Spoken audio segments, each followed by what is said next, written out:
Assalamualaikum warahmatullahi wabarakatuh. Bismillah walhamdulillah. Allahumma salli ala sayyidina Muhammad wa ala ali sayyidina Muhammad al-mab'uts rahmatan lil alamin. Amma ba'd.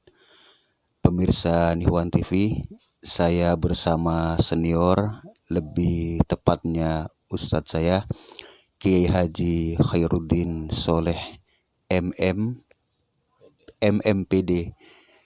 Beliau pendiri Pondok Pesantren Al-Marsus di Cilegon, Banten, dan beliau saat ini masih aktif di Kementerian Agama KUA Rancasari, sebelumnya di Gede Bagi, Bandung, Kecamatan Gede Bagi.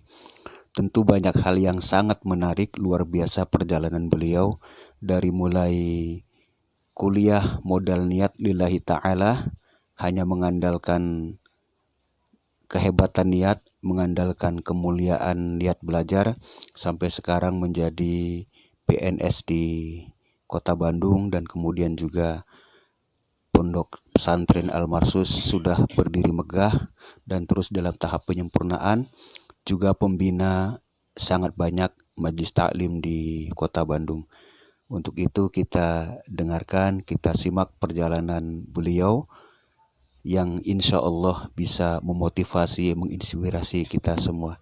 Dengan segala hormat kepada Pak Kiai Haji Khairuddin Soleh, kami persilahkan.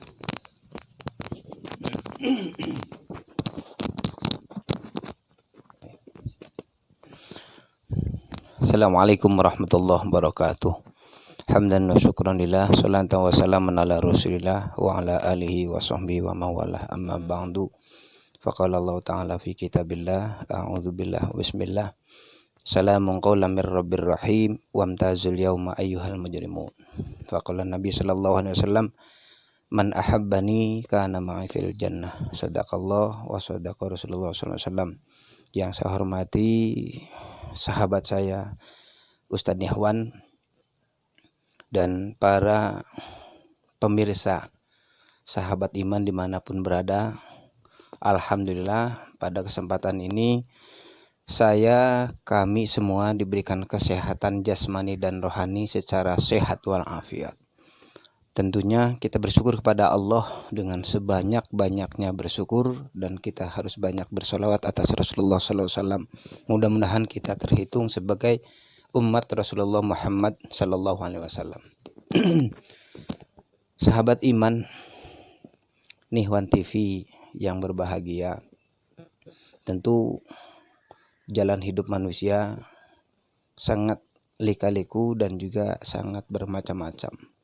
Tentu saya mungkin termasuk orang yang salah satu di antaranya banyak lika-liku dalam kehidupannya.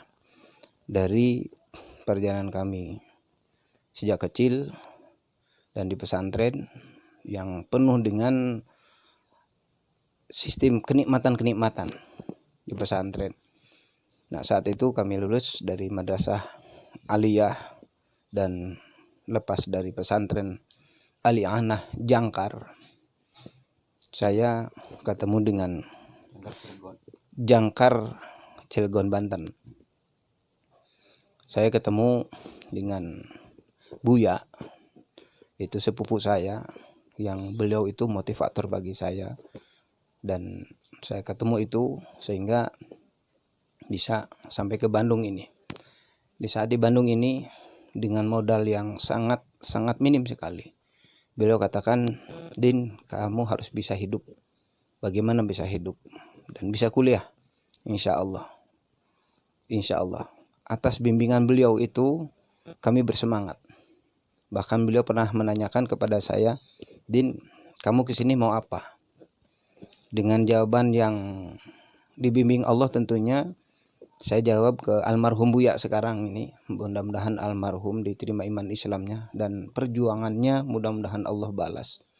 Terutama beliau telah membimbing saya.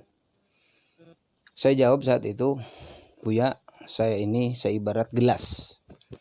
Kalau gelas diisi air panas jangan sampai pecah. Kalau diisi air susu dan es, tentu yang segar itu yang diharapkan. Tapi yang namanya gelas harus serba siap. Yang alhamdulillah sampai sekarang ini saya tidak pecah sebagaimana gelas yang diisi sepanas apapun. Kenapa? Karena ya kadang-kadang diisi air panas, kadang-kadang diisi air yang sejuk adem, bahkan ada air kopi dan susu. Dan alhamdulillah perjalanan yang begitu lika-liku sampai dengan akhir kuliah. Di saat beres kuliah, saya bersyukur kepada Allah karena sebelum kuliah ada niatan bagaimana caranya di saat saya kuliah tidak akan minta biaya kuliah ke orang tua 1 sen pun. Saya tidak pernah minta biaya. Adapun bapak saya, ibu saya ngasih, tidak pernah saya tolak. Kenapa? Karena prinsipnya berapapun bapak ibu saya ngasih ke saya itu sebarat doa. Tidak melihat kecil besarnya atau besar kecilnya, tapi itu sebagai sambungan doa. Tapi saya tidak pernah minta ke orang tua di saat saya kuliah. Dan alhamdulillah sampai dengan kuliah sesuai dengan target, sesuai dengan waktunya. Dan saat itu walaupun bagaimana saya dinobatkan termasuk wisudawan terbaik saat itu. Karena dari sekian orang nilainya ya mungkin di antara itu tidak ada yang lebih kecuali saya mungkin. Dan ini saya syukur kepada Allah walaupun kuliah saya dengan banyak lika-liku yang pahitnya ada manisnya, ternyata kopi itu banyak pahitnya lebih nikmat ketimbang dengan kopi banyak manisnya. Oleh karena itu sahabat-sahabat iman dan pemirsa TV Nihman, ya TV Nihwan TV, alhamdulillah semua ini yang saya pegang karena saya namanya Khairuddin Soleh. Yang saya selalu cantumkan, pertama khairukum man ta'allamal Qur'an wa 'allama, 1. Yang kedua khairun nas anfa'uhum linnas. Yang ketiga khairukum li ahlihi. Baru yang keempatnya Khairuddin bin Muhammad Soleh. Kenapa ada bahasa khairukum li ahlihi, khairun nas anfa'uhum linnas, khairukum man ta'allamal Qur'an wa 'allama. Ada 3 hal ini yang saya pegang. Kenapa khairukum man ta'allamal Qur'an wa 'allama? Saya diberikan modal oleh bapak saya, yang bapak saya itu adalah orang tua dan guru pertama saya, sehingga saya alhamdulillah sebelum masuk SD itu sudah hatam Al-Qur'an karena bimbingan didikan bapak saya. Walaupun bapak saya adanya di lembur di kampung, alhamdulillah saya dimodalin. Dan sampai di Bandung pun saya pegang Al-Qur'an, tidak boleh lepas dari pribadi saya. Dan sampai beres kuliah saya dengan Al-Qur'an itu. Itu khairukum man ta'allamal Qur'an wa 'allama. Yang kedua, khairun nasi anfa'uhum linnas. Bagaimana kita ini menjadi manusia yang bermanfaat bagi manusia yang lain. Kenapa? Karena saya ambilnya dari Al-Qur'an yang Allah sampaikan, kuntum khaira ummah. Jadilah kalian itu sebaik-baik umat. Nah, ini sebaik umat ini Khairuddin yang dibesarkan, yang dilahirkan oleh kedua orang tua dan dididiknya dan harus bermasyarakat, dibesarkan oleh masyarakat, ya tentu hidup pun juga dengan masyarakat, maka bagaimana Khairuddin itu harus bermanfaat bagi masyarakat. Ini khairun nas anfa'uhum linnas. Yang ketiga, khairukum li ahli. Sebaik-baiknya kalian bagaimana kalian melihat keluarga. Sedangkan Khairuddin ini ada anak keempat dari 10 bersaudara. Nah, anak keempat dari 10 bersaudara tentu ada yang dijunjung, ada yang dijinjing. Bagaimana kakak-kakak saya, adik-adik saya, sahabat-sahabat saya, ponakan saya tentu bisa menjalani hidup ini tidak jauh dari Al-Qur'an, yang kedua bisa bermasyarakat sebagaimana layaknya. Kenapa? Karena Buya selalu menanamkan, jadilah kamu itu orang yang diperhitungkan, jangan menjadi orang yang hanya dihitung. Salah satu di antaranya, saya pengen kami sekeluarga setidaknya bukan dihitung orang, tetapi diperhitungkan orang. Bukan untuk dijadikan kesombongan, bukan. Tapi bagaimana sepahit apapun masalah yang ada di dalam intern keluarga saya, tentu harus kita telan sedalam-dalamnya.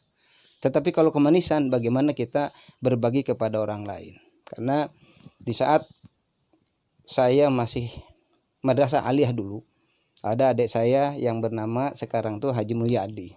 Dia ngomong, "Kang, kenapa sih Kakang udah gede masih sekolah saja? Untuk sementara orang-orang di sekitar sini yang seusia Kakang tuh pada kerja. Kenapa Kakang masih sekolah saja?"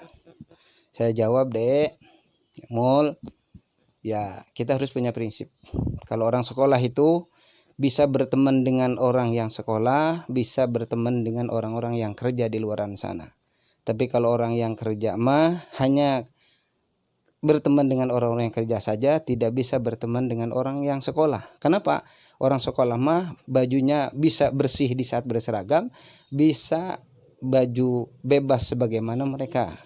Tapi kalau orang sekolah mah bisa dua-duanya, bisa bergaul dengan orang sekolah, bisa bergaul dengan orang yang kerja. Sedangkan orang sekolah kelihatannya bagunya bagus, untuk sementara perutnya mah lapar. Nah, maka saya sampaikan, kalau perut lapar cukup dengan minum segentong. Minum segentong. Orang tidak tahu kita lapar, tapi kelihatannya bajunya bagus, rapi dan sebagainya. Kenapa? Karena kita bukan mengisi perut saat itu. Kita ngisi ilmu atau otak kita. Walaupun gak begitu banyak, ya kita isi. Yang kita isi pertama hati kita, bagaimana kita punya agama yang kuat. Yang kedua, kita isi ilmu kita, bagaimana punya ilmu yang banyak. Kalau kita punya agama yang kuat dan ilmu yang banyak, insya Allah perut pun juga akan terisi. Kenapa? Prinsipnya hati tenang, pikiran senang, perut pun juga insya Allah kenyang. Itu diantaranya. Nah,